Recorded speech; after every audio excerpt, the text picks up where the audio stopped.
Welcome to the URBONUS podcast, guys. I'm the host, Donatas URBONUS, and I'm joined by my smiling colleague. He replaced me as Sunshine Lithuania because we don't have such one. So Hello, Augustas Donatas. Šiliauskas is here. Rytis is missing. Rytis is sick. But to be honest, I think that Rytis is just sick of Panathinaikos success, so he just couldn't show up. He saw the topics for this podcast that Donatas sent us over during the weekend, and he was like, "PAO, we're gonna talk about Panathinaikos winning the games? Nah, I'm not going to show up." He also watched the game. He watched the greatness of Panathinaikos, and they're now like top 4, right? So he cannot stand PAO's success anymore. I think so. I think he saw. So he said that he's going to show up in the podcast again when Panathinaikos start losing, actually. Yeah, that's quote unquote. Who are they playing? But But anyway, I'm going to expose you. well, that's a good question. They're coming to Kaunas quite soon. Really? In a double week? In the next week, that is going to be a double week, and they're going to be here in Kaunas. Just as Anadolu Efes. But anyway, that game had so many, let's say, highlight plays. We're going to talk about the game later. I have a surprising topic for you. Wow, surprising topic. Yeah. You start, I was smiling at the start of the podcast because this guy was talking 10 minutes in Serbian English accent, and now a surprising topic.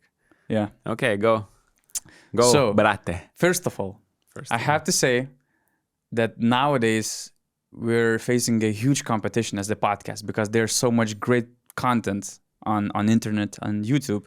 And one of my recent discoveries was Monaco channel.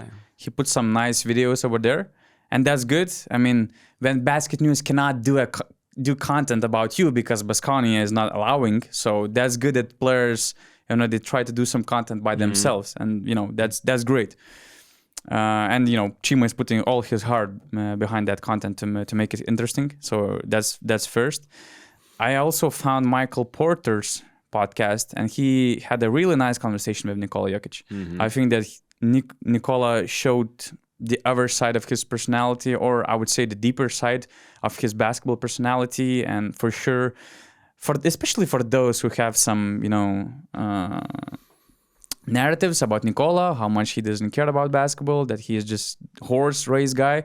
I mean, you're gonna listen to his thoughts and ideas, and you're gonna understand that you were completely wrong. And just another proof that he's such a big basketball mind, and he thinks about a lot of different things.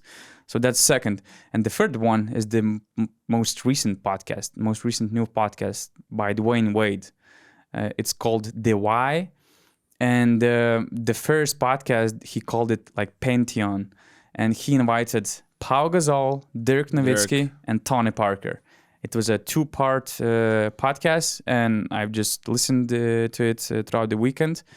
And I have to say it was very interesting, although it was a little bit of, I would say, interview rather than a podcast. But Dwayne in some situations, and also Tony, because he's doing stuff for Squeak in France, they kind of try to make it more dynamic, and there were a lot of interesting thoughts. And one thing that stuck to my mind, and one thing that I wanted to ask you actually, is the European GOAT conversation. Those legends behind that table, behind Dwayne Wade's table, they kind of agreed that Dirk Nowitzki is a European GOAT. And I would say I agree with it. He won the championship with Dallas Mavericks. I wouldn't call them, powerhouses. I wouldn't call them the big market team that was supposed to win. He did there. He made his teammates better. He went through a lot of ups and downs, to achieve this great achievement. But I just thought, and I remember that Tony brought Pau Gasol into the GOATs conversation, saying that there's like Gasol's case is debatable. So, but I would say that Dirk is number 1 and Pau Gasol is number 2. But to be honest, I was just thinking about those guys. We have jersey of some of them. There's Giannis Antetokounmpo winning the first NBA title. There's Nikola Jokic winning his first NBA title. They both play for small market teams. They both made those small market teams relevant, I would say. they both won the NBA as the franchise players, different from Pau Gasol's case, right? Because it was Kobe's team. Gasol was amazing number 2, but he was not number 1 as Giannis Antetokounmpo and Nikola Jokic were. So I would put them in the same tier list with Dirk Nowitzki, just due to Dirk's longevity. He's the 6th all-time NBA scorer, played 20 plus seasons in one team, a lot of great things, great personality. I still give an advantage to Dirk, but I already putting Nikola Jokic and Giannis Antetokounmpo at the same tier list. And my question was, what do you think, what else do they have to do in order to be considered European GOATs? I think Dirk is still number 1, just because for how many years he played, how many points he scored, how many great seasons he had. Longevity is often overlooked, I think, and we can see this with LeBron James nowadays. He's playing at this age. He's like the only guy that can still play at this level. All the other guys at the age that LeBron is right now in the league are doing way worse. And he's doing that in 20 plus seasons. So I think longevity is overlooked, and that's why I think Dirk is still the GOAT. But what I do believe super strongly is that somebody is overtaking him. And that somebody is, I think, like Nikola Jokic is going to end up as the European GOAT player ever after he finishes his career. But, he's still young, let's say, in comparison to how long Dirk played. And, him and Giannis and Luka still have things to prove in the NBA. Okay, they have a title, except Luka. But those two guys, Giannis and Jokic, I think needs a couple of more years, to their career to, once they finish their careers, I think they're going to be considered number 1 and number 2 over Dirk, just because they have been MVP candidates in every season, basically, for the last 4 or 5 years, and they're going to continue doing so. So who knows if they're not going to win more titles? And, just looking at Nikola Jokic's stats and advanced statistics, the eye test, we all see that. The passes, the gravity he attracts on the court, how the defenses try to guard him, they're trying everything. But he's doing passes that nobody has seen ever before. But the advanced statistics on top of that say that he's like has the biggest impact that a player has ever had on the court. So after 8-9 years, whatever, when Jokic finishes his career, I think he's going to be the number 1. That's for sure, because he already has a title, and who knows how many more he might win there in Denver. Do you agree? I agree. I completely agree. And it's just that Nikola is 28, Giannis is 29, and by the way, Dirk won his first and only NBA ring when he was 33 years old. So that's a huge advantage for those guys. But as Dirk said, you cannot take it for granted. He also thought that with that Dallas team, when they actually had this shot at winning the NBA when they were up by 2-0 against Miami Heat, he thought that Dallas is going to be there for years, so maybe we're kind of taking it for granted in Nuggets case. The Milwaukee is probably a little bit different because things can suddenly change. Somebody might get injured, somebody might get traded, and this second opportunity to have a legit shot at winning NBA might be really difficult. Winning a title in the NBA is, I don't know how many times harder than here, let's say winning a EuroLeague. You have to be consistent all season. You have to click at the right time. You have to avoid injuries in the playoffs. You can have a great team every year. Look at the Clippers. They have the roster each year that are saying, oh, they're one of the favorites.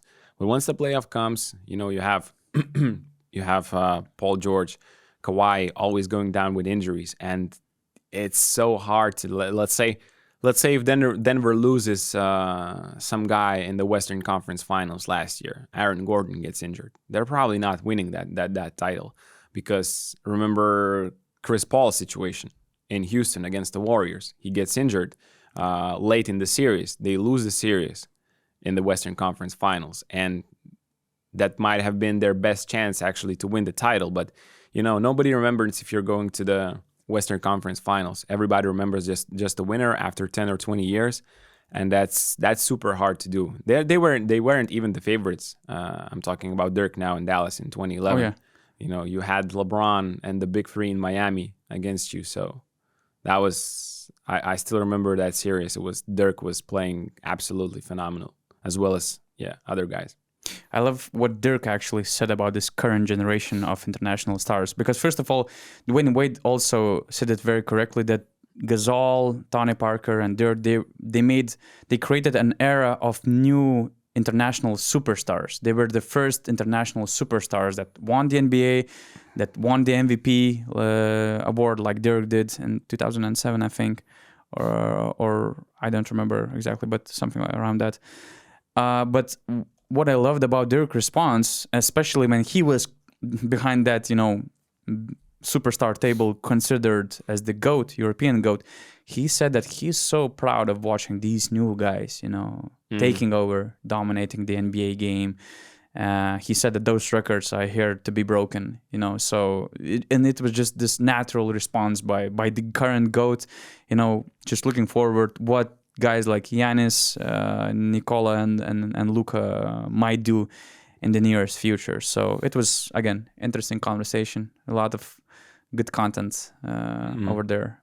I haven't seen it yet, but I've watched what you mentioned, the Chimas videos. I just love that players are doing more content each and every day, and especially in Europe, because we are now used that Americans are doing a lot of content, especially the playoffs. Paul George podcast, Draymond Green commenting the games right after they finish. JJ Redick, my favorite podcast to listen each week, and so I'm glad more Europeans are into it. Yeah, I'm still waiting for this Shane Larkins, Mike James, and Will Clyburn's podcast. That should be dope. Who knows if it happens? But I have to say that we're still in the race. We still produce a good content, and this week we're gonna have another retro episode of I would say one of the biggest and probably the biggest EuroLeague miracle ever. And also I had Scotty Wilbekin on film session, so we went through some of his highlights that I believe that many forgot about some of those moments, and Scotty tried to be more in depth about some situations. So it was also good stuff, and we're going to publish it on our YouTube, on BasketNews YouTube channel. And of course, big shout out to our Beyond Plus members. We have, at this point, 719 Beyond Plus members. We have a group of new GMs, and our GM subscribers are Nikola Belic, Dave Gassman, Yunut Georgescu, Kimon. And also we have a solid group of all-stars with Gabrielu Serva, Nico Zinio, T-Vol T21, Stefan Stamenic, Kokki, Nikola R, Baltvarne, Kostas B, Victory, EuroLeague Fantasy Talks, Igor, Nick, BG, and there are also some other GMs and all-stars that they didn't want to have their names published or mentioned. They're just like anonymous. We have a group of in our BN Plus community, we have head coaches, EuroLeague head coaches, GMs, players. I saw some players, so that's a really solid group that you can join on basketnews.com/plus and not just get a lot of extra features that we suggest with extra URBONUS podcast Q&A session that we're going to have this week, so prepare your questions. Some other extra content like Augusta's breakdowns or additional parts of the interviews that we do. But also, great thing that we have is this Beyond Plus fans community, that they chat about basketball, that they share their opinions, that they tell some context that we as an outsiders, we are not aware of it. And it was great to meet Yunut Georgescu, our GM, last week in Kaunas. He is the GM of the Romanian club. He's, I would say, future GM of some high-level EuroLeague or Eurocup teams, whatever. He has a lot of interesting ideas, bright mind, and has a great approach to be successful in the future. So yeah, I met him too before the game. Yeah. So before the Zalgiris Fenerbahce game, we chatted for 15 minutes, and just happy to see the community members that, we often just read chatting in the group. So now we can meet them. He was here for the EuroLeague sports management thing, and so it was super cool to just share ideas and listen. Yeah. So let's get back to one of the hottest EuroLeague teams at the moment. Panathinaikos, they won 8 from last 10, and only Real Madrid matched them with the current 10-game streak. They also 8-2. Big game against Partizan, big important win against Partizan to establish themselves as a top 4 team at the moment. What were the biggest highlights for you from that game? I have a couple of things in my notes. First of all, it had some crazy highlights, I think, in this game. We had Balcha Koprivica poster over Kostas Antetokounmpo. That was mean. And in the replay, Kostas was like, "Oh, he hit my face or something." So it was even more like, "Okay, that was a good dunk." Then there was a block by Kendrick Nunn. Chase down block. And it was like, first of all, I was like, okay, a point guard, a guard getting a chase down block is impressive. And then I watched the replay. The recovery, like the speed and the timing, because he jumped way before Mateusz Ponitka actually released, jumped himself and released the ball. So it has to be, he used all of his wingspan to reach that ball. And in the slow motion, it looked fantastic. The timing, the run back, all of that stuff. It brought back me Tyshawn Prince block memories, to be honest. Okay. That was a great chase down block, man. It was great, but the game, the timing, the opportunity. Yeah. And then I loved Matthias Lesort buzzer beating dunk in the third quarter. So it was like Slukas overkept the ball, didn't create anything. Lesort catches it with 2.7 seconds. He's on the 3-point line with his back to the basket. And I'm like, there is no way he's getting off a shot in time. It's going to be the shot violation. And it's like, Matthias Lesort somehow, some way, in 2.7 seconds, drives to the rim and not only makes the shot, but dunks it. Again, there was Koprivica there. Zachary Day was there also. Zachary Day was there. You cannot. There were two big bodies. Yeah, you cannot call it a poster, but it's like because both are going sideways. Crazy dink. But it was a superb moment and was okay. The game itself was very defensive, but those highlights made it really fun. And PAO's defense was the biggest highlight probably in the fourth quarter. PAO's defense have been winning games for them, and I think it has been the biggest highlight for me watching Panathinaikos. This year in general, you mean? This year in general, yeah. They are the top 3 defensive team in the league.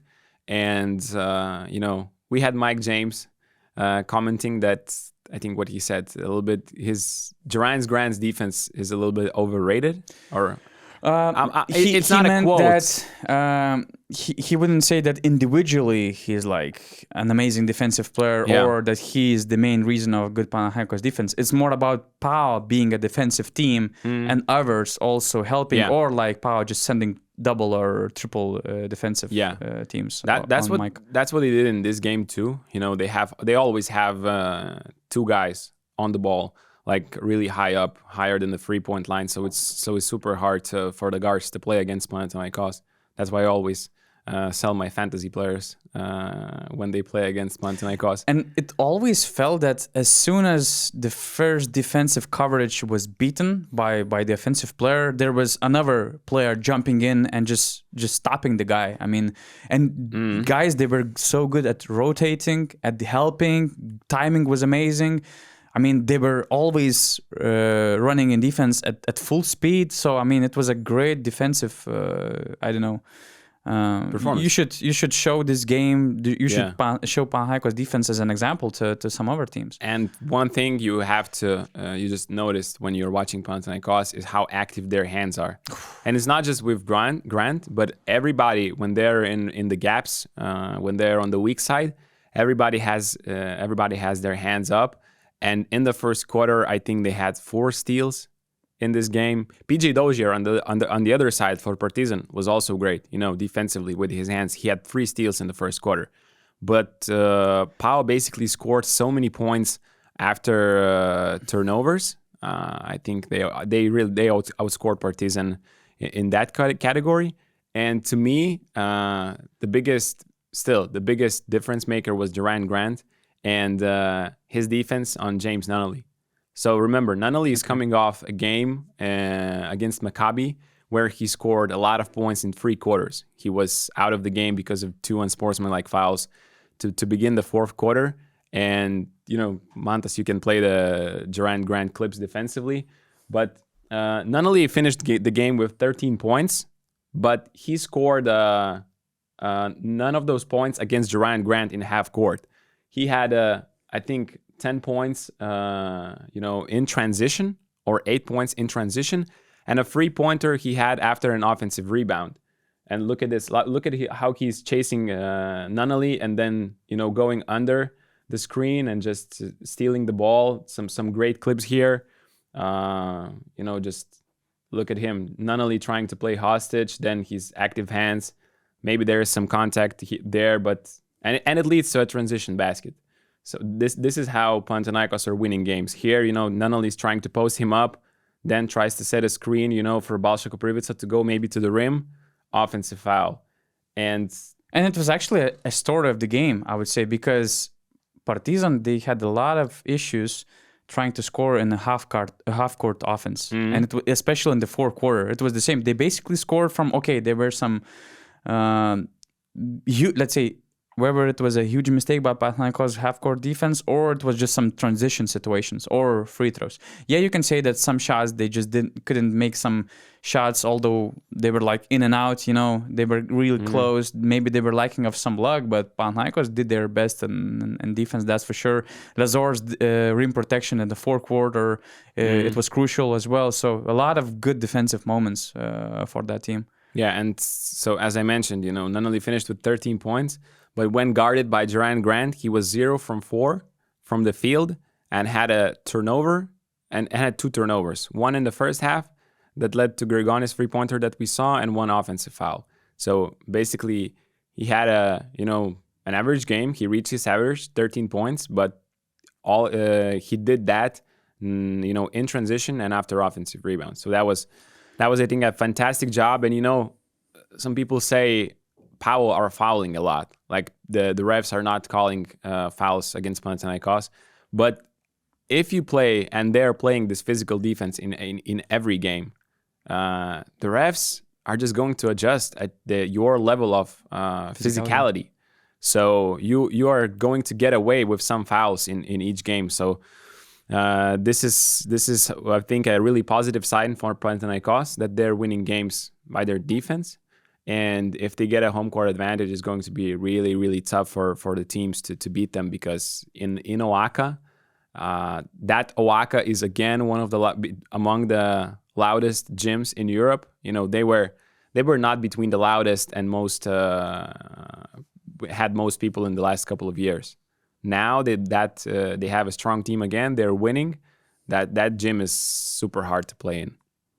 Yeah, and on the offensive end, they had some players who also stepped up big in those clutch moments.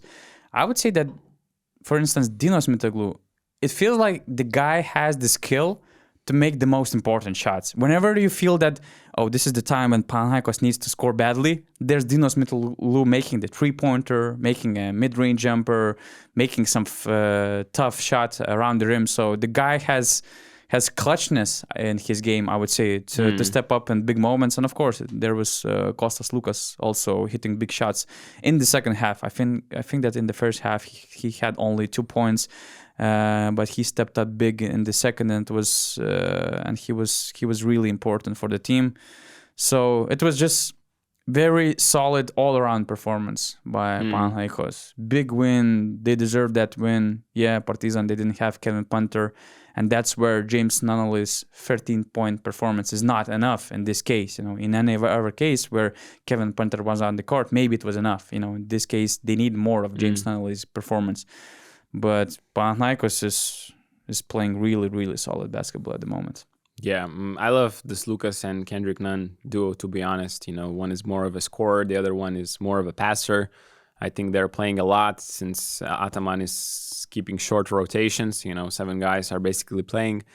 And so their duo, I think, fits well. Yeah, they're both undersized guards, let's say. Both are, let's say, can be attacked defensively, but they're doing an amazing job of hiding them. And both these guys are doing excellent, with their energy. Yeah, they're putting a huge effort. Yeah. I mean, Kostas Lukas, with his defensive rotations, I think he forced Caboclo to turn the ball over twice in the fourth quarter, just with his active hands, being very clear what they're doing with the defensive rotations. And Geraint, granted, there was the same play of with Caboclo as well. It felt like as soon as Caboclo was facing some aggressive defense by the guard coming from the rotation, it felt like he didn't know what to do with the ball, and he was just turning the ball over, and Panathinaikos just executed it really well. And I would say they stopped Caboclo. It didn't feel like Caboclo had a good game, not at all. Just last thing about this game, I think, from me is what we're doing with the NBA signings. My last note, because Juancho Hernan-Gomez in Panathinaikos. I compare, this is just the stats. First 6 games in the EuroLeague, he was playing almost 23 minutes per game. Okay, he struggled shooting the ball, only 31% from the field. He was making 4.5 points per game. Now, in the last 9 games, I'm talking about only stats in the EuroLeague. In the last 9 games after the injury, he's playing only 13 minutes per game, less than 4 points. The field goal percentage is still super low, 32%. He seems to be, a filler on the court because Ataman is holding that 7-man rotation really strong. Juancho's played 7 minutes, I think, in this game, or 8 minutes. And, so his minute average from 23 has dropped to 13 only. And on the other side, Frank Kaminsky, in the 11 games in the EuroLeague, he was playing 18 minutes and making almost 10 points per game on 59% shooting.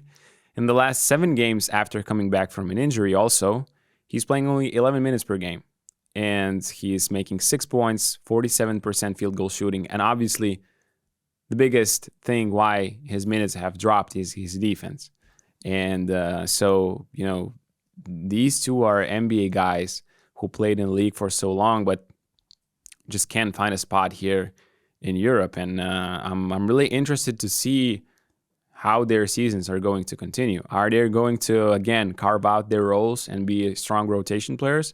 Or are they going to continue playing around 10 minutes and that's it? What do you think? I loved what Juancho did at the start of the season. I loved his off-ball game. I loved his all-around performance. It felt like he was making an impact with all those little things except from points, and it's okay on a team like Panathinaikos.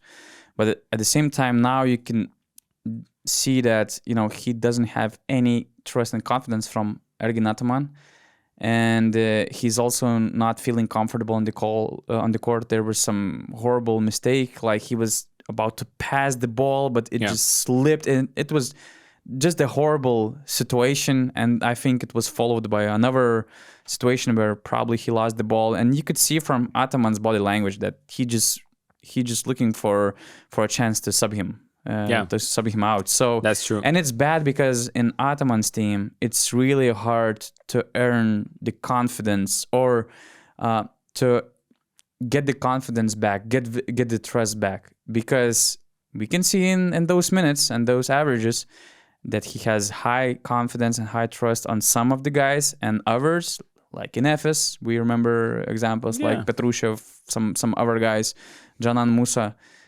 If you don't show up, if you don't prove yourself in those opportunities, it's really hard to get back on track with Ataman.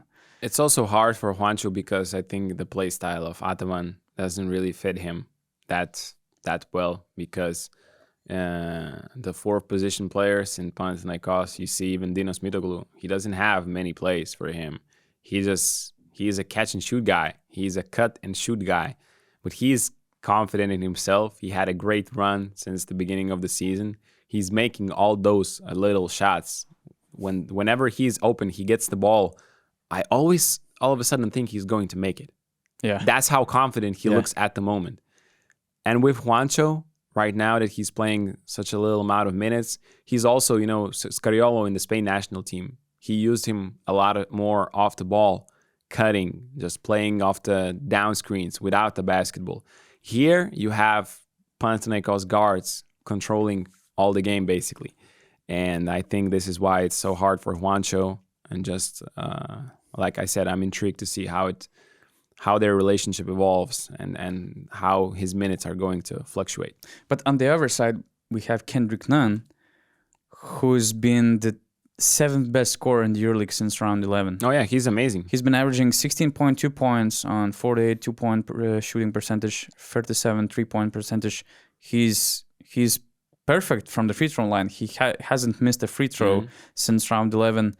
Okay, he makes 3.4 turnovers per game compared to 3.1 assists per game, but you could see an improvement in his game. You can see that he's forcing the game less. He's making more mature decisions. And as you mentioned, I really like his duo with Kostas Sloukas, and you can have hopes that he will be even better for the last part of the season. I wouldn't say better in numbers, but better in decisions and percentages and turnovers, making less turnovers, and just being more solid player in Panathinaikos. Yeah, he looks like the guy that PAO needed. A scorer that can just take the ball and score one-on-one, score in the pick and roll. He has this, mentality in Europe that he needs to be the guy, and he's doing a great job.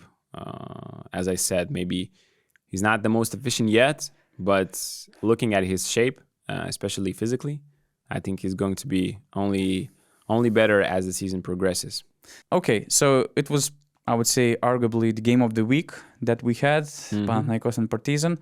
And we had 3 games which eventually, ended up in blowouts, where I would say these were surprising blowouts to me. Were they surprising? Efes winning against Barca by 24 points. Zalgiris, they didn't.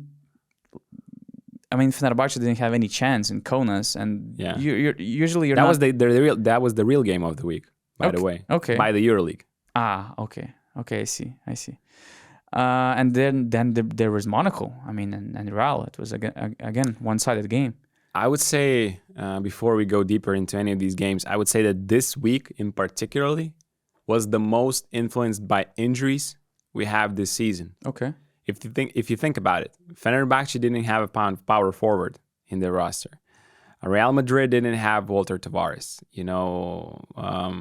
The other teams, Partizan didn't have Kevin Punter. Yeah. Olympiacos didn't have Mustafa Fall. And I'm forgetting for sure right now because I don't have notes of all the injuries, but just what I remember right now, a lot of teams missed their starting players, let's say, and I think it had a huge impact on this week's results. And I think that might have... Tornika Shingelia is out for Virtus as well. Yeah.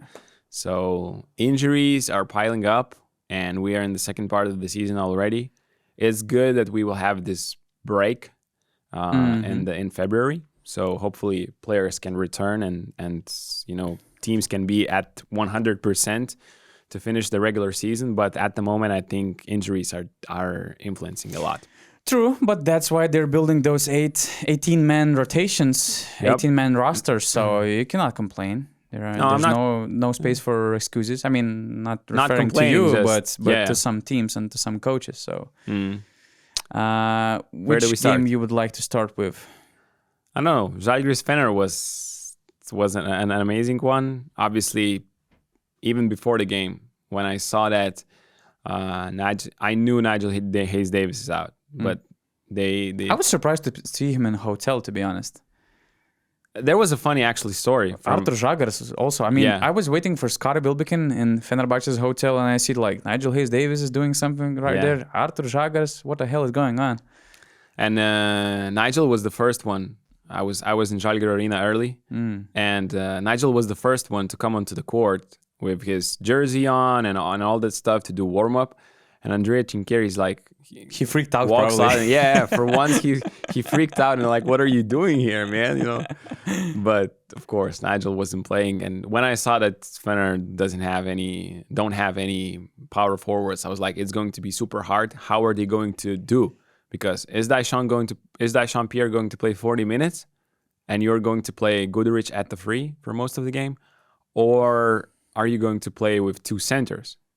And we all know how those centers are defensively. And Zalgiris just took all the opportunity there. Fener started the game with two centers. And one interesting stat from that game.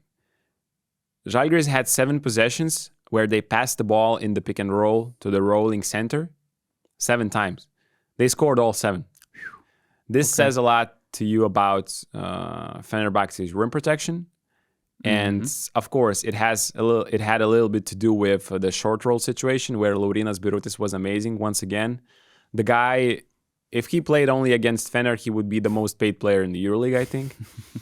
And but when Fener switched their defense and didn't play the hedge, they were dropping in some situations. Laurynas Birutis or Kevarius Hayes are just faster. They're just rolling to the rim faster. It's a lob. Žalgiris had that a couple of times. So 7 possessions like this, 14 points. That was amazing. And just one more note about the Žalgiris offense. I love what Trinchieri has been doing, and there were so many off-ball situations in that game, especially for Brady Manick. From the very first play, it was an amazing set for Brady Manick. But even in the games before, recent games, like when Trinchieri took over, the first thing you notice is that ATOs, the after timeout special plays, it can be the first play of the quarter or whatever after a timeout. There is so much more variety. Like, it is just more creative, more stuff. Teams don't know what to expect, and it feels like I'm watching Šarūnas Jasikevičius again, coaching Žalgiris. And it's not it's a comparison. Just in the way Trinchieri and Šaras are similar in how they approach the after timeout plays. They always have something up their sleeve. And you can watch the replay of the first possession in the fourth quarter. It was a set for Brady Manick, and Tyler Dorsey was, again, targeted in off-ball defense. He was spinning around like this in the defensive, just not understanding where the screen is coming, who is going, and Brady Manick, bam, hits a free. And then Šaras immediately caught in the replay just doing like this. It's over. Like, he understood at that point that the game was done, basically. Regarding your comparison, let's be honest, Andrea Trinchieri is the best foreigner coach that ever hired by Žalgiris. And I was disappointed and I was mad about this wave of unhappiness and anger that was behind Trinchieri's appointment. I know that it's coming with, Kazis Maksvytis firing. That's what I said. But at the same time, suddenly people also kind of transitioned that hate on Trinchieri as well. They called him, that Italian, that storyteller and whatever. And they were missing this huge thing that he's amazing X&O guy. He made a difference with mid-budget team in Bayern Munich, getting them to the top 8 twice. And that's what he's known for, these tactics. He's one of the best and brightest basketball minds that we have here in the EuroLeague. So to welcome the coach this way, to me, it was unfair, and I'm happy that he's proving himself. I just didn't expect him, to beat teams like Fenerbahce. But when I see Šaras coming back to Kaunas, it feels like when he left Žalgiris, in his contract and his, I don't know how you call it, parting ways agreement and whatever, there was a clause where Šaras promised to lose every game when he comes back to Kaunas. Because every time Žalgiris played Šaras' team behind the fans, because there was this game during the COVID era with no fans, the very first game of Šaras, and I think that Barca won that game. But all the other games led by Šaras, all those teams lost, and Žalgiris won those games. So I think we should do some investigation on that. Okay. But regarding Brady Manick, I mean, again, the very first play, it was basically a triple screen to put Brady Manick in a position to make an open 3-pointer. It was a great tunnel for Brady, and I don't remember who was targeted. Probably it was Scottie Wilbekin or Tyler Dorsey. Amazing sets, great look created for Brady. And you can just see how much Andrea Trinchieri believes in him. And I heard that he has really high hopes on Brady Manick, a lot of ideas for Brady Manick. And you can expect the best version of Brady Manick actually, with Andrea Trinchieri at the helm of Zalgiris, because he really believes in this guy. And you could see that he put Brady Manick as a free man in some situations. He was like defending Nick Kalates. It was the second quarter or the third quarter, I don't remember. So he has, huge variety of ways how to utilize Brady offensively and also how to hide him in defense. So that's something very interesting to watch. I would say that, Brady is a specialist, and that's why offensively you can use him in so many different ways. And I'm actually doing an article about Zalgiris changes with Trinchieri today. It's probably going to be out tomorrow for the BN Plus members, so you can check it out because I'm going to be going in depth about all these changes, not only about Brady Manick, but he uses him in so many situations because he's a shooter at the power forward position, and that's such a luxury. He's also a great passer. I watched the domestic league game against Cholet, and there was a set from him where he's playing like a fake post up. He gives the ball back. It is called a grenade play, and he goes to the flare screen at the top to get a 3-pointer, and he kind of has an open shot, but he sees Laurynas Birutis cutting to the rim. Boom, bullet pass. Birutis gets a dunk. So you can use Manick as a post up guy, fake post up guy, pick and pop player, sets for him off ball, which we saw in Fenerbahce, and why he did that, because we have to look at that also, because Fener is one of the worst teams defending off-ball situations, according to the advanced stats. So Zalgiris had a perfect game plan. Fenerbahce were dealt a bad hand because of all the injuries. They had to play lineups that they never played before during the season. But you don't lose by 23 points only because of injuries. The other team did great, and I think we praised Zalgiris for that. Monaco, Madrid. Huge win by Monaco. First of all, to me, it was super important win for Sasa Obradovic. We were just like going through the list of head coaches who might be on the hot seat. Some of them, they were already rumored to be on a hot seat, like Roger Grimau or Erdem Can. But it felt like nobody was talking about Sasa Obradovic. And when you looked at their situation in the standings, they were almost like a 50% team in the EuroLeague. And they're facing a tough schedule. And when I saw their schedule, like, okay, Real Madrid is coming to Monaco, then they're going to Efes in Istanbul, they're hosting Partizan, Fenerbahce, visiting great Virtus team, visiting Barcelona. I mean, that's a tough stretch. And I was like, okay, if they start losing games, what's going to happen with Sasha? And he delivers with blowout win against Real Madrid. So that was very important win for Sasa Obradovic. And, who else if not Mike James is showing up in that game when it matters, when it really matters. And, watching that game, I really felt like it was one of the best outings of Mike James. The way he led his team, not just in scoring. It was one of his lower scoring performances, I would say 15 points by Mike James standards. He could easily score 30. But the way he was assisting, how sharp he was, timing of his decisions, of his passes, and defense, how focused and committed he was in defense, not letting Canan Musa to create anything in one-on-one situations, catching all those hidden gems by Facundo Campasso, being in the right spots to kill those unexpected lobs. It was huge. And in the very first quarter, he had 7 points and 6 assists. And I think that with his defense, with his offense as well, he set the tone for the rest of the game and also for his teammates to perform better and to have this great confidence from the jump, which is always important when you play against Real Madrid. Do you remember how the first game between these two teams finished when they played in Madrid? Did you watch that game? I have a very short memory. It was a blowout game for Real Madrid. It was 30 points, I think, difference. And When you mentioned me, it ended Monaco up- in Madrid, I always remember Eddie Tavares, and this Mike James. Yeah, this was was one. This was last season Yeah. already, but it was another blowout game. Just at that time, it was for Real Madrid, and I think Monaco and Mike James. Mike hears all those conversations, the MVP talks. I think, Facundo Campazzo being the MVP contender because Real Madrid are winning so many games. I don't know. It felt like this game in Monaco meant much more for Monaco than for Real Madrid. Of course. Real did lose a domestic league game during the weekend to Murcia, I think. Not this weekend, but the weekend before. And to me, they're looking kind of sluggish at the moment. And Monaco's energy in the first quarter, they outmatched Real Madrid with their energy by, I don't know how much, but it was a big, big gap.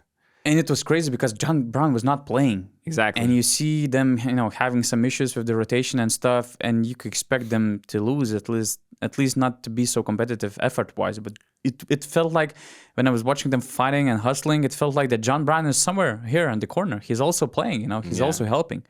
A lot of guys had great games. I would say most probably everybody who stepped on the floor. And Mike had 12 assists. I did not see anything different from Mike from what I've seen from him in this season. He has been absolutely amazing, except for the 2 games in Greece, where he had to face Walkup and Ryan Grant and great team defense. And referees. Yeah. But in this game, 12 assists, he didn't do anything different. His teammates just made shots, I think. That's especially in the first quarter. They started with a couple of 3-pointers. 2 consecutive 3-pointers. One in transition, the other one where Real Madrid helped from Mike James, helped to Mike James when there was 2 seconds remaining. Easy kick out pass, wide open teammate. How many times we have seen this from Monaco this season? Other guys shooting pretty wide open shots because somebody's helping off of Mike James. So, finally you have Jordan Lloyd coming back, very solid, 19 points, 4 of 6 from the 3-point range in 18 minutes. You have other guys making 3-pointers. Alpha Diallo, 2 of 5. Yakubo Tora, 3 from 6. Great percentages from everybody. Monaco shot 44% and made 13 3-pointers. Real Madrid missed a lot of open threes in the first half, I thought, and Monaco just made those. And Madrid's transition defense was poor, I think, and Monaco, with their good defense, they basically didn't really see much trouble to score in this game. And Mike was fantastic himself, scoring a couple of really tough shots when he had a couple of isolation plays. The post up against Koser, that fadeaway, falling away shot was absolutely spectacular. So I thought, okay, this game meant more for Monaco than for Real Madrid. But that's the story of Monaco. If they're committed defensively, if the effort is there, if most of the guys are available to play, they can beat any team in the EuroLeague. But that's the thing, those loopholes in their effort and their defense, mentality, bad language, bad approach, sometimes that's what differs them from being the best team or just from winning games. And this whole thing with Mike is very interesting because to me, he's also the best EuroLeague player this year.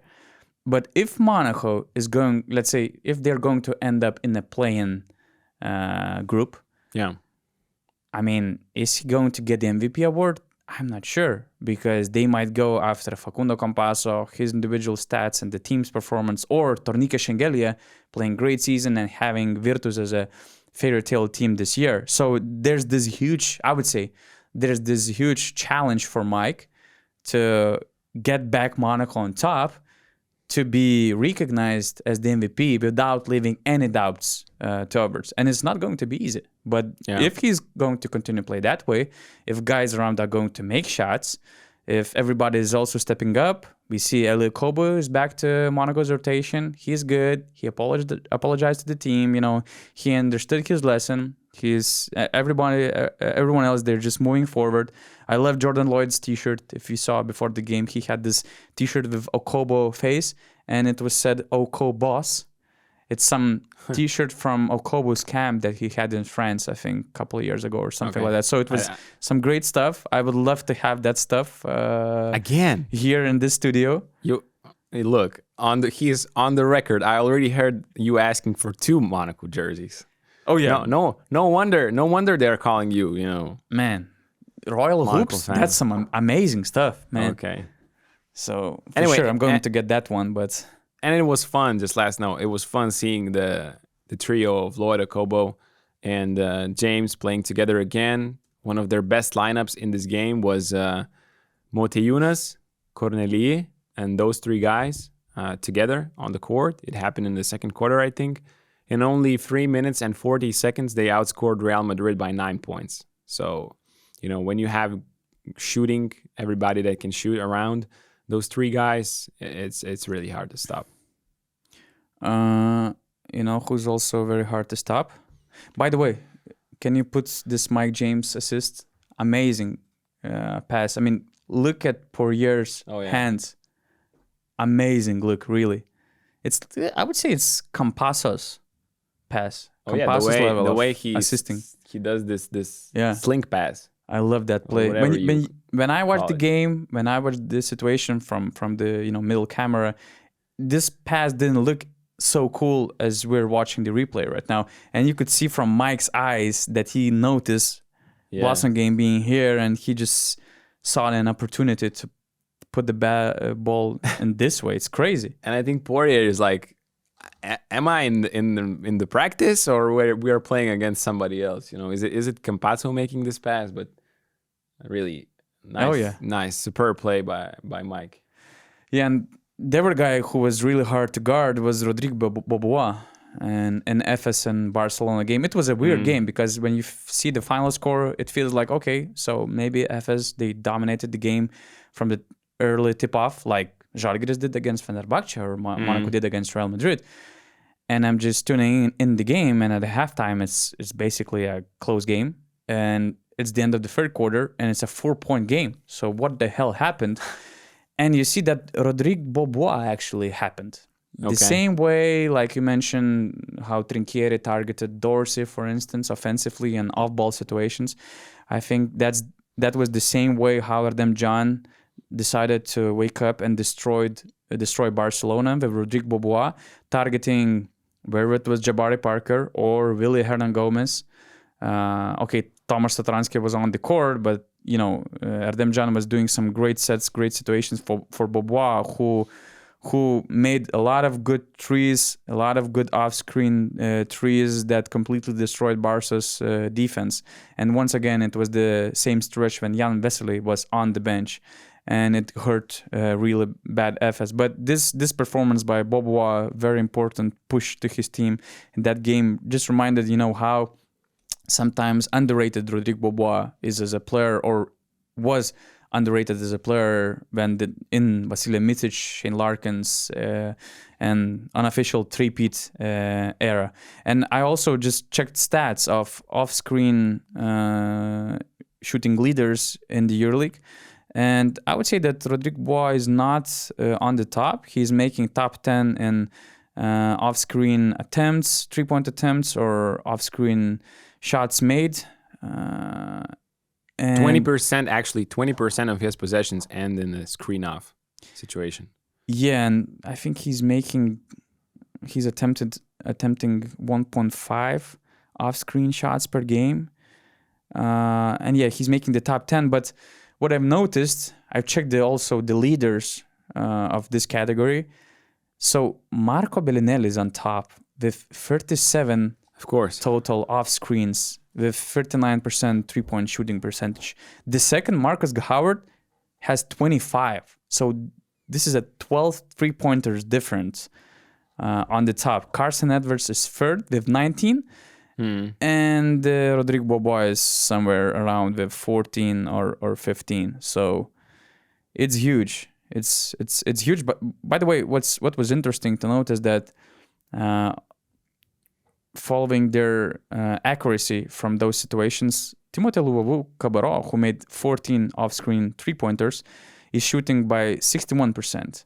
Alec Peters is second with 59% in 16 mates, and Andreas Obst is third with 57 in 16 mates. So I've just checked the best percentages in this top 10 department. So yeah, that's how basically Efes changed the game, utilizing Rodrigo Boa offensively and doing good stuff defensively. And I want Mantas also to put another clip, which I loved a lot. Just look how Derek Willis is diving for the ball. The replay is even more exciting. And you could say that, Efes should have got this rebound. And Derek maybe just couldn't catch it. But look how he was trying to save the ball. This is the guy who is playing his third EuroLeague game after an injury. When he broke he had fracture in one of his fingers, I think, and he was set to miss from 6 to 8 weeks. He returns, and in his third EuroLeague game, and I believe that last week was a double week, he's doing things like that. So that's the way of how Efes should play and should play in order to return to the play-in group at first. Huge sacrifice by Dirk. He wasn't that far from getting that ball too, I think. That's true. Efes in this game, 36-16 ended this game with a run. As you mentioned, it was a 4-point game. They ended in 36 versus 16 points, and I just saw the clips of Rodrigo Boa, some great set plays. Yeah. Barca, just as I mentioned, Barca looked like Tyler Dorsey there. They were confused, completely confused. How do we do? If he curls around the screen, do we switch? Yeah. Do we stay against Dario Brizuela first? Then, Dario Brizuela gets stuck on the screen.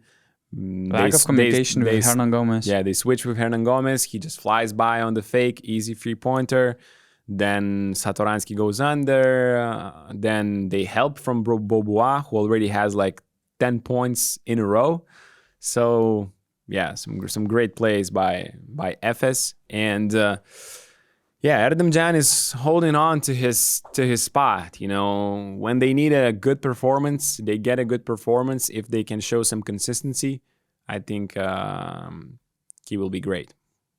Last but not least, from the last week's action was Nikola Milutinov getting these crazy numbers against Maccabi Tel Aviv.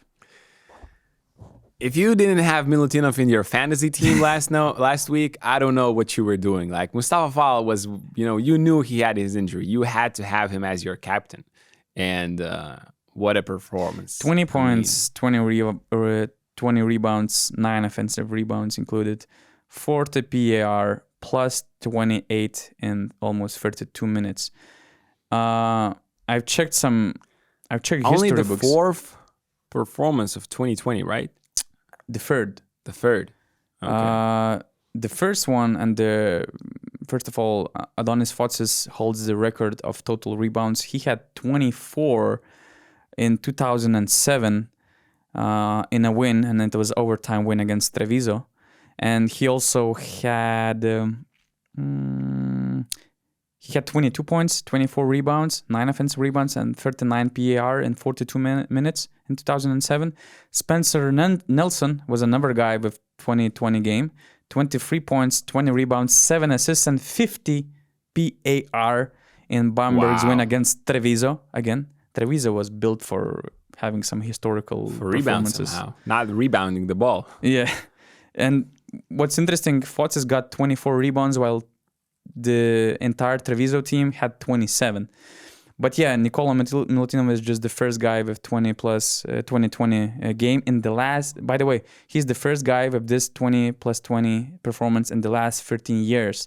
The last guy who had 20 rebounds in the EuroLeague was actually Donatas Motiejunas when he was 21. So now he's one of those EuroLeague vets. Yep, in Asseco Procom. So yeah, that's rare. His numbers were rare, but I mean, you're not surprised when you see Milutinov grab at 20 rebounds. And he joined there were only other 9 games with 20 rebound performances. I had all the list. Yeah, Adonis Fotsis with 24. Donatas Motiejūnas and Mirsad Turkcan had 21. Turkcan had it twice. Patrick Burke, Jordi Trias, Spencer Nelson, Dan Milojevic, and Stefan Pell also had 20 rebounds in the yearly history since 2000.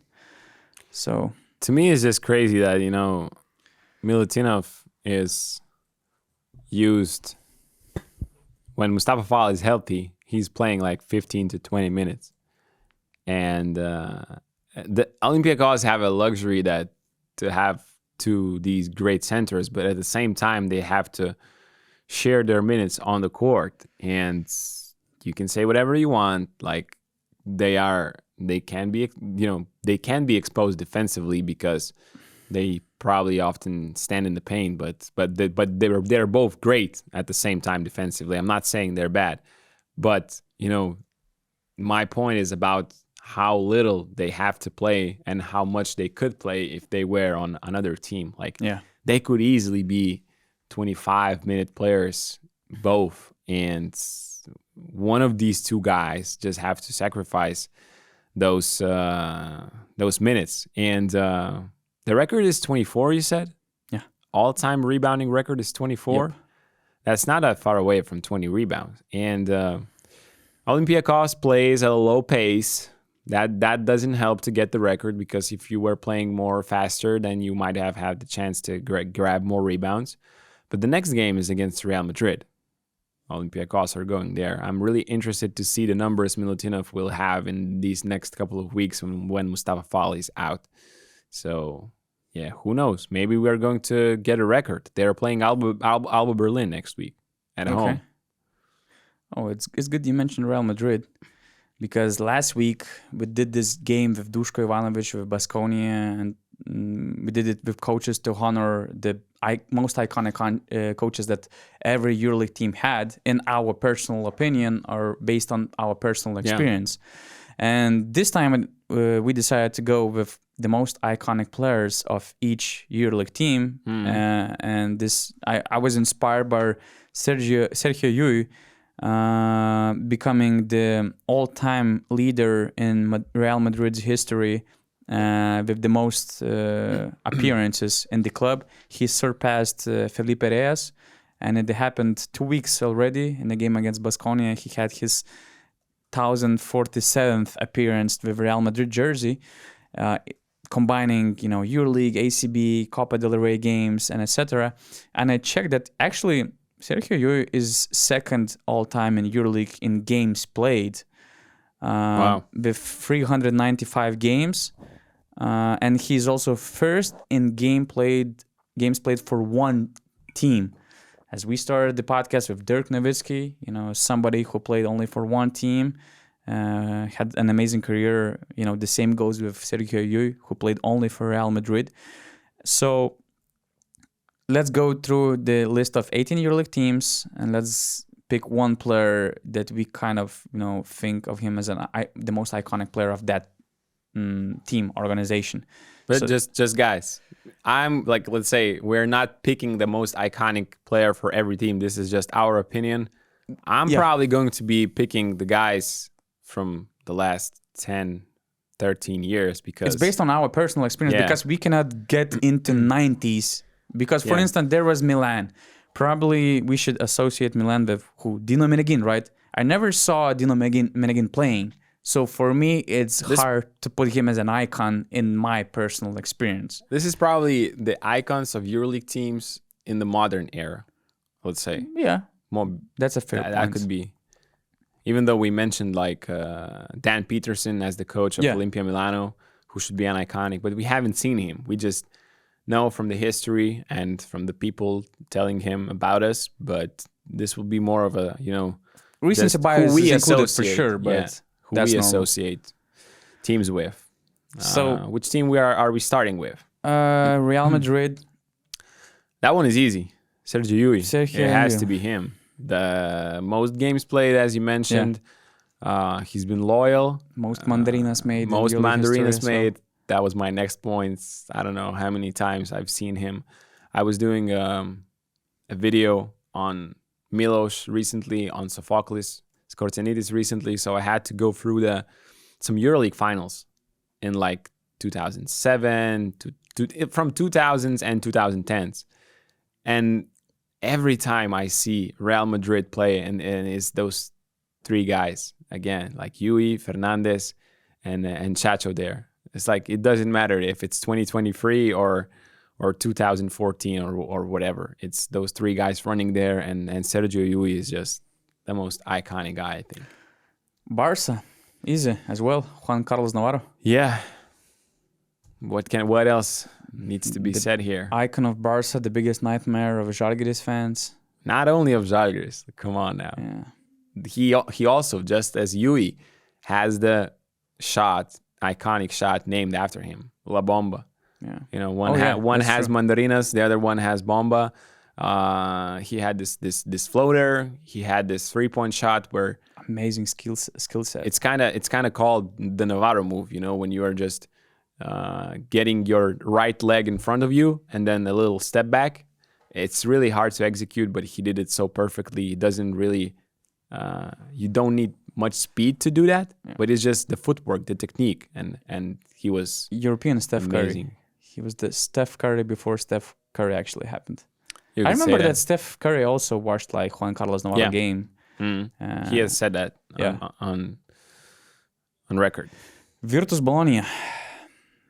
That's a tough one because we have a huge gap. Oh, Marco Bellinelli. Marco Bellinelli? Or no? Because I was thinking about Manu Ginobili. Manu Ginobili. Oh, yeah. Manu Ginobili. Wait. Manu Ginobili. But actually, I remember all this, iconic Virtus team with Manu Ginobili, Antoine Rigaudot, Marko Jaric, Rashard Griffith, Matjaž Smodiš, Predrag Danilovic. It was huge. Alessandro Abio. Amazing team. Hugo Sconacini, I think, was on that team as well. Yeah, it can be Bellinelli because he was playing for Fortitudo when he was young. True. So probably it's Ginobili. How long he played there though? Not that long. At the beginning of 2000s. Of his career. I believe he spent there like 3-4 years. From 2000 to 2002. Okay. So not that long, but hey, if people that are listening have some suggestions, who would you pick as your most iconic guys for each team? But help us with the Virtus one, for instance. Yeah, I think it will be harder than with some coaches that we had last week, and you'll see why. In PAO's case, it's easy. Dimitris Diamantidis to me. Yeah, of course Diamantidis, even though Albertis. Diamantidis, man. No, I know. He made so many clutch shots. Impact, He much bigger impact, but just I don't know. A lot of commentators in Lithuania when I was young used to say that, and there is Albertis, the icon of this team, Okay. I don't know. I just because remember Diamantidis was still young, probably, and Albertis was a veteran. I believe it could be. Could be the case. But of course, Diamantidis, so many shots, so many great defensive plays, so many titles. What we're doing with Fenerbahce? To me, that's a tough one. Recency bias says that it can be Jan Vesely, Bogdan Bogdanovic, but I've just mentioned Mirsad Turchan in this historical rebounders list, and he was huge. But for me, it's hard to associate them with one player, and that also tells a lot about the EuroLeague. It was not the players' league. I would say it's not the players' league yet. It was always about dynasties, organizations, and then head coaches.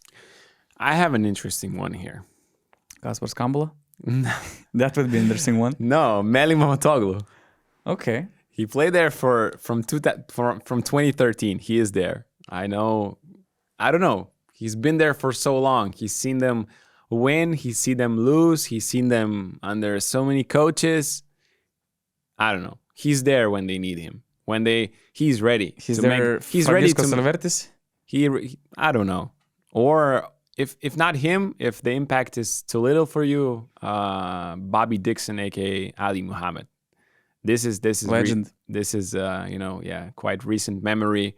I'm not saying he's an icon for Fenerbahce, but definitely Fener fans remember him with great emotions, and just he was amazing when he played for them.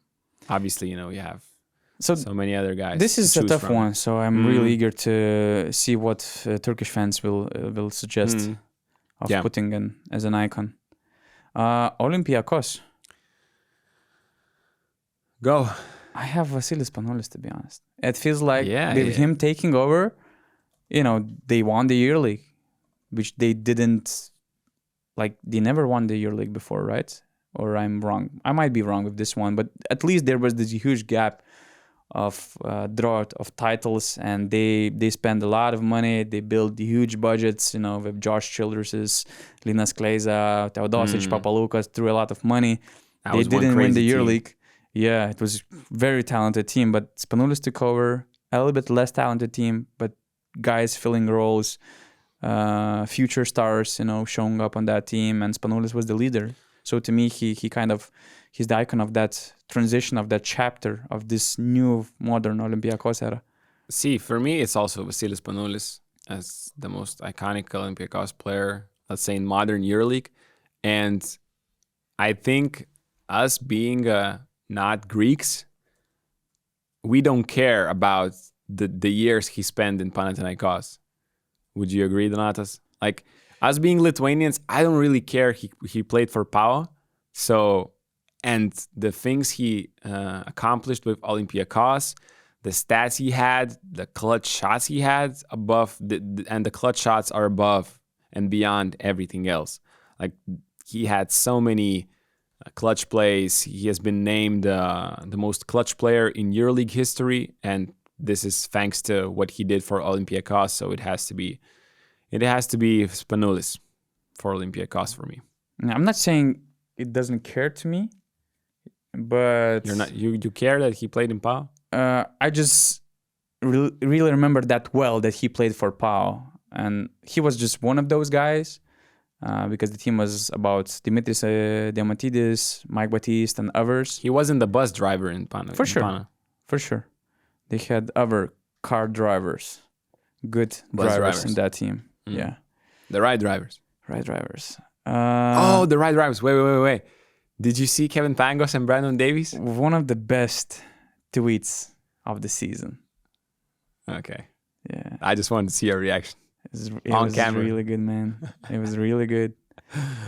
Oh. Monaco. The team that actually, they were created like 10 years ago, maybe.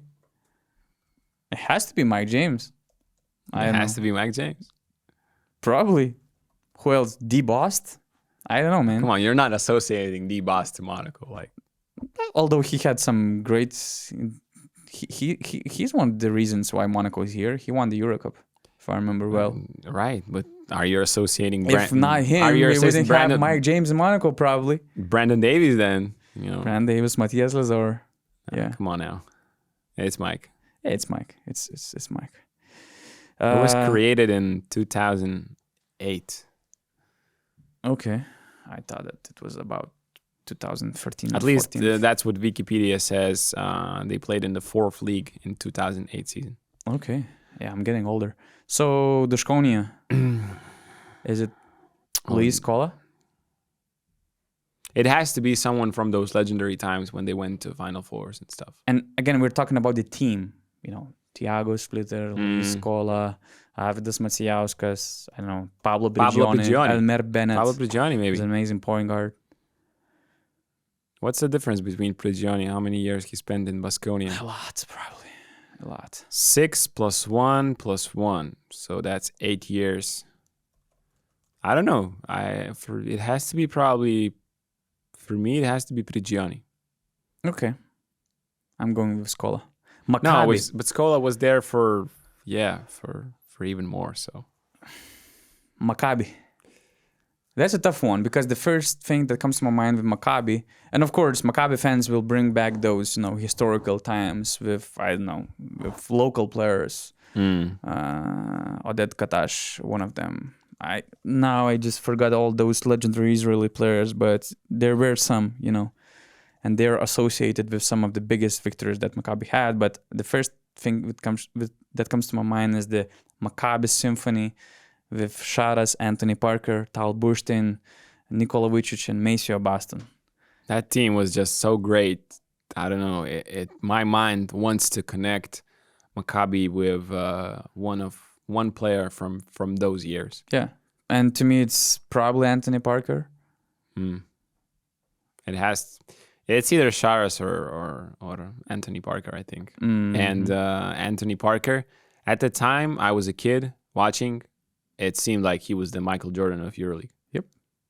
And he was doing basically everything. And I love Charas passing and Charas 3-pointers and all that stuff. But Anthony Parker seemed like, I don't know, a god in the EuroLeague. They look like Showtime Lakers, Showtime Maccabi. And we actually did be on a retro episode with Maccabi. And so we're going to bring back those memories and the greatness of Maccabi. Valencia. Bojan Dubljevic. Yeah, probably. Who else? If not him. I don't know, man. That's a tough one. Partizan is also interesting. Partizan is... I thought about guys like Novica Veličković, for instance. I don't really know. It's so hard to say. This is where the comment section should help us. Yeah. With Partizan, it's so hard. And especially when we're talking about teams that weren't frequently in the EuroLeague family. We're talking again about the huge gap between Veličković Partizan and now this current Željko's Partizan. There's the huge difference. I'm trying to see the games played for... Do they have like this kind of statistic? How many games you played for Partizan? We have such a problem with statistics, history books. That's where EuroLeague should improve. I remember there was one, I think maybe it was a BN Plus member that suggested us bringing, in every episode, to bring at least one idea how to improve the EuroLeague. I think we're doing a good job, not even on purpose, but we're bringing something that EuroLeague could do better. Yeah. And improving their history books, all the historical lists would help a lot, to dig in, deliver some interesting information, to check stats, to find the greatest and stuff like that. So what's your pick? I'm going with Veličković, probably. You're not impressed. The first reaction. I don't know. If you find it hard to find good pick for Partizan, what about Zvezda, man? Branko Branko Lazić also have. He played the most amount of games for them. Okay. And by far, I have this. I actually found for Zvezda, he has played more. This is okay. Statistics are correct through the end of 21-22 season, so we have 2 more seasons. Yeah, he's still but there. Still, at that period, he had played for Zvezda at almost 700 games. In second place, there was Slobodan Nikolic, who had 430. So the difference is crazy, and Branko Lazić is still playing on top of that, and it's just the difference is too big. Obviously, no, he doesn't have the biggest of roles, but so many years he has been the captain. I don't know who else, if not Branko. Milan. Vlado Mitsov. I don't know, man. I mean, again, it has to be those historical players, but I just didn't see them playing, so can't do much about that. The left-handed point guard who hit that crazy shot in the Italian leagues. Was it Curtis Gerals? Yeah, Curtis Gerals. One of the icons. Who had that crazy shot in the Italian league finals? I don't know. It's tough. Some teams are just so hard to come up. Especially those who are not known as winners. The teams, you mean? And at least in the EuroLeague. On the EuroLeague level. For instance, we have Bayern Munich. This is Vlado Lucic team. Probably. It's tough. What about the Efes?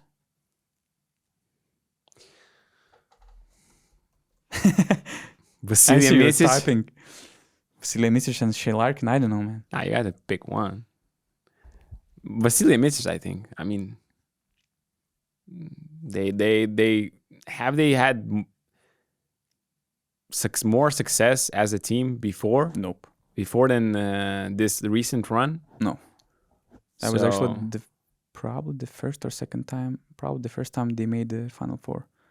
They have only 2 retired numbers. Petar Naumovski.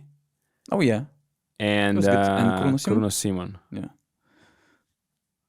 He was there for 5 years. Micic was there also for. Well, That's why we need your suggestions, guys. Really. maybe Eric can help with this. He played there. Mm-hmm. Zalgiris. Yankunas? Probably. Yeah. You know, we just watched BN Retro with Arvydas Sabonis in a game, so I still have this fresh memory of Sabas and MVP season that he had being 39 years old. So maybe, you know, especially knowing his history, that's the team where I know historical guys. And Sabas was, I love this quote by Dirk Nowitzki actually, that he thought that if Sabas was healthy, who knows, maybe he was the GOAT of European basketball, European players in the NBA. So for this one, sorry, I'm going with Sabas. Okay. That's just recency bias. I'm sticking with Yankunas. Alba Berlin, Luke Sigma. Yeah. You know, but you see, Alba haven't won really anything in the EuroLeague, but it's just that we associate one guy with this team. I don't know, maybe, like, for example, a team like Milano, if they don't switch all the players in 3 years, that's rare. Like, the players don't stay in Milano for longer. In modern era, how many players have stayed there for more than 5 years or 4 years at least? They don't have in Messina's era. It feels like there's continuity. Yeah, but guys like Kyle Hines, Nicola Melli. Previously, it was Luigi Datome. But you can't say Kyle Hines have spent more seasons in other teams. Yeah, true.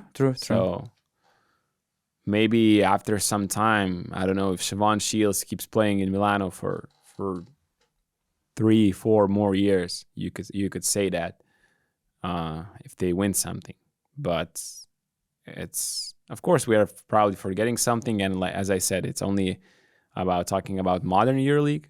But yeah, definitely, probably there is an icon from old times. Who is Asvel Villarban icon? Tony Parker. Why Mantas is laughing? I don't know. What's so funny, Mantas? Nothing. You have a suggestion to make? No. David Lighty, Charles Cahudi. Probably. And those bets actually, they earn the respect. I mean, they deserve respect.